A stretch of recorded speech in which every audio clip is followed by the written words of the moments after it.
Welcome to blade learner K12। आज हम manufacturing industry का पार्ट 2 पढ़ेंगे। इसमें हम industrial location, ideal location of industries, raw material, power, transport, man power, water, market, government policy के बारे में पढ़ेंगे। इसमें अमित कुमार। इससे पहले वाला वीडियो देखने के लिए आई बटन पे क्लिक करें। हैंड रिटन नोट्स के लिए हमारा टेलीग्राम ग्रुप ज्वाइन करें। अगर आपके पास टेलीग्राम उपलब्ध नहीं है, डिस्क्रिप्शन में दिए लिंक पे क्लिक करके आप नोट्स प्राप्त कर सकते हैं। इंडस्ट्रियल लोकेशन, रॉ मटेरियल चाहिए। इंडस्ट्रियल लोकेशन के लिए लेबर चाहिए, कैपिटल चाहिए, पावर चाहिए, मार्केट चाहिए, एक्सेट्रा। इमेज से आप रिलेट कर सकते हैं इंडस्ट्रियल लोकेशन को। ये raw material, labour, capital, money, power and market for selling finished goods, etcetera. Industrialisation जहाँ पे होगा वहाँ पे ऑटोमेटिकली अर्बनाइजेशन को इंडस्ट्रियलाइजेशन फॉलो करता है। सिटीज के नियर बाय इंडस्ट्रीज डेवलप होगा, क्योंकि फिनिश्ड गुड को सेल करने के लिए मार्केट की जरूरत पड़ेगी, बैंकिंग की जरूरत पड़ेगी, इंश्योरेंस, ट्रांसपोर्ट, फिनिश्ड गुड को मार्केट तक पहुंचाने के लिए ट्रांसपोर्ट की जरूरत पड़ेगी, लेबर की जरूरत पड़ेगी। You can relate with images also. Cities, market, banking, insurance, transport, labour. Consultants, financial advice, etcetera की जरूरत पड़ती है। Consultants, financial advice, etcetera. देखिए, कोई भी इंडस्ट्री एस्टैब्लिश करने के लिए हमें फाइनेंशियल एडवाइजर की जरूरत पड़ेगी। उस इंडस्ट्री का जितना भी फाइनेंशियल टास्क डन किया जाएगा, जितना भी ट्रांजैक्शन होगा, उस सभी के लिए हमें फाइनेंशियल एडवाइजर, कंसल्टेंट की जरूरत पड़ेगी। मैन्युफैक्चरिंग एक्टिविटी कहाँ पे लोकेटेड? देखिए, इंडस्ट्री में जो मैन्युफैक्चरिंग होती है उसके लिए बहुत सारा फैक्टर रिस्पॉन्सिबल होता है, ठीक है। उसका लोकेशन जो है सबसे ज़्यादा एप्रोप्रिएट है। लोकेशन वहीं पे इंडस्ट्री लोकेट कर सकते हैं जहाँ पे न्यूमरस फैक्टर्स, जैसे उसको मार्केट का एक्सेस मिलना चाहिए, चीप लेबर मिलना चाहिए, स्किल्ड लेबर मिलना चाहिए, टेक्निकलिटी, साउंड लेबर मिलना चाहिए, लो कॉस्ट रॉ मटेरियल मिलना चाहिए। बहुत सारे फैक्टर्स हैं। अगर ये सारे फैक्टर अवेलेबल हैं, वो लोकेशन मैन्युफैक्चरिंग एक्टिविटी के लिए ऑटोमेटिकली अप्रोप्रिएट लोकेशन हो जाता है। यू कैन सी, यहाँ पे मैन्युफैक्चरिंग एक्टिविटी हो रहा है सिटीज में, अर्बन में, उसको लोकेट किया गया है। बहुत सारे फैक्टर्स हैं जिसको लो कॉस्ट मार्केटिंग पे डील किया जाता है।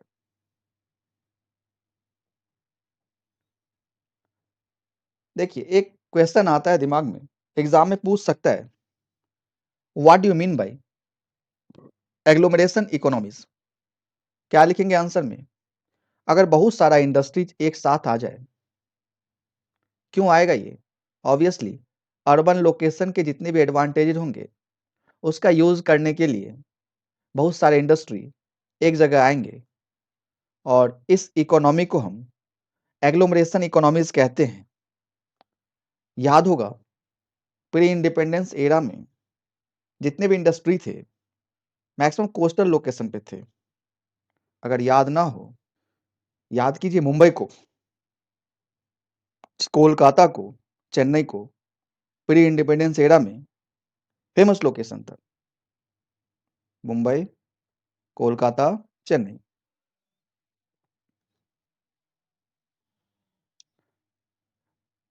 इंडस्ट्री मार्केट लिंकेज, जैसे इनपुट है रॉ मटेरियल, उसको कैरी करना पड़ेगा ट्रांसपोर्ट के थ्रू, फैक्ट्री ले गए। फैक्ट्री में क्या है, ऑब्वियसली प्रोडक्ट तैयार किया जाएगा in the form of output. फिर आउटपुट को ट्रांसपोर्ट के थ्रू मार्केट में सप्लाई किया जाएगा, और उससे मनी जनरेट करके उस मनी से अगेन रॉ मटेरियल परचेज करके, और हम अगेन ट्रांसपोर्ट के थ्रू उसको रॉ मटेरियल को फैक्ट्री ला के फिर आउटपुट जनरेट करके फिर ट्रांसपोर्ट से उसको मार्केट में सेल करके फिर मनी से फिर रॉ मटेरियल ला के ये लूपिंग चलता रहता है। इसको हम बोलते हैं industry market linkage. Location of industries, एक आइडियल लोकेशन ऑफ इंडस्ट्री के लिए क्या क्या होना चाहिए? ऑब्वियसली रॉ मटेरियल जो मिले वो सस्ता मिलना चाहिए, प्रोडक्ट जो तैयार हुआ उसका डिस्ट्रीब्यूशन भी, उसका कॉस्टिंग बढ़िया से होना चाहिए। ठीक है, डिसीजन लेना पड़ता है to locate factory at site, cost of production at site. आप जहां पे इंडस्ट्री को लोकेट कर रहे हैं वहां पे कॉस्टिंग क्या है उस फैक्ट्री को लोकेट करने का, उस साइट पे वे न्यूमरस कॉस्ट होता है। अब वहां पे फैक्ट्री आपने प्लेस कर दिया, देखिए रॉ मटेरियल सस्ता मिल गया, ठीक है, डिस्ट्रीब्यूशन कॉस्ट भी ठीक ठाक है, and decision to locate factory at site, साथ में कॉस्टिंग जो है प्रोडक्शन का उस लोकेशन पे वो क्या है। अब यदि आप शहर से बहुत दूर जाके रॉ मटेरियल को प्रोसेस करके फिनिश गुड तैयार कर रहे हैं और ट्रांसपोर्ट के थ्रू उसको आप मार्केट में सप्लाई कर रहे हैं, इंडस्ट्री के नियर बाय लोकेशन में जितने लोग होंगे उनको सस्ते में प्रोडक्ट मिलेगा, डिस्टेंस बढ़ता जाएगा तो वो प्रोडक्ट का कॉस्टिंग ऑटोमेटिकली बढ़ता जाएगा। इसीलिए कॉस्ट भी बहुत ज़्यादा मैटर करता है। रॉ मटेरियल इंडस्ट्री लोकेटेड कहाँ पे लोकेट होगा? जहाँ पे रॉ मटेरियल इजिली अवेलेबल होगा। जैसे शुगर केन इंडस्ट्री है, उसको लोकेट कहाँ करते हैं? गन्ने के खेत के पास, शुगर के फील्ड के पास। क्यों जी? क्योंकि ये जो है ना वेट लूजिंग मटेरियल है। शुगर का जितना वेट होता है ना वो शुगर केन गन्ने के 10% वेट के बराबर होता है। 10% जितना शुगर केन है उसका 10% वेट ये शुगर का होगा। पावर, ऑब्वियसली इंडस्ट्री को लोकेट करने के लिए पावर चाहिए। क्यों चाहिए पावर? पावर चाहिए रॉ मटेरियल को प्रोसेस करने के लिए। जैसे आयरन स्टील प्लांट जो होता है वो कोल फील्ड के आसपास ही लोकेट किया जाता है। क्यों जी? इसको जरूरत है 5 ton of cooking coal.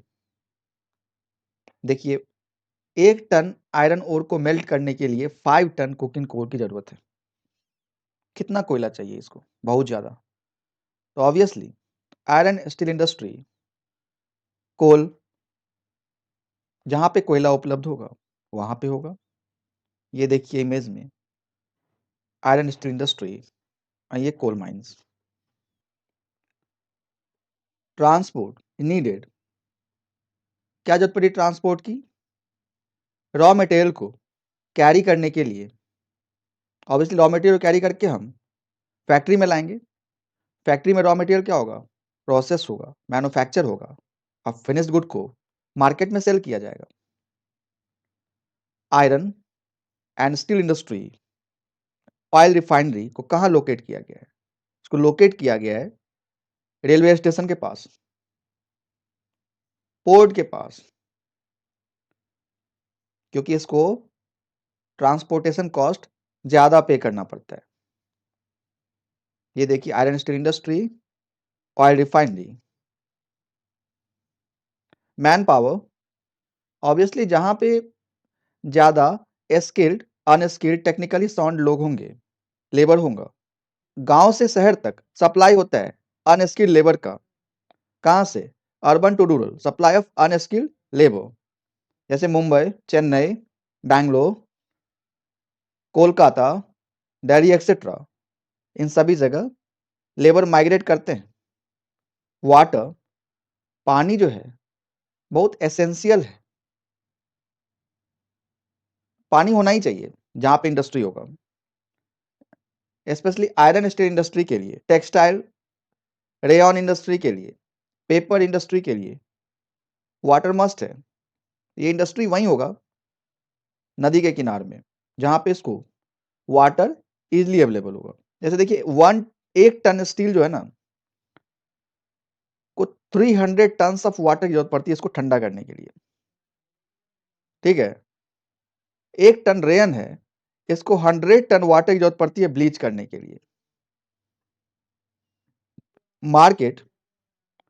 Market में जो प्रोडक्ट का डिमांड है वो डिसाइड करेगा कितना प्रोड्यूस करना है।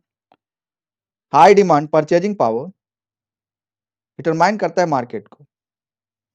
इंडस्ट्री लोकेटेड होगा, ऑब्वियसली जहां पे उस प्रोडक्ट का कंजम्पशन ज्यादा हो रहा है उसके क्लोज में इंडस्ट्री लोकेटेड होगा।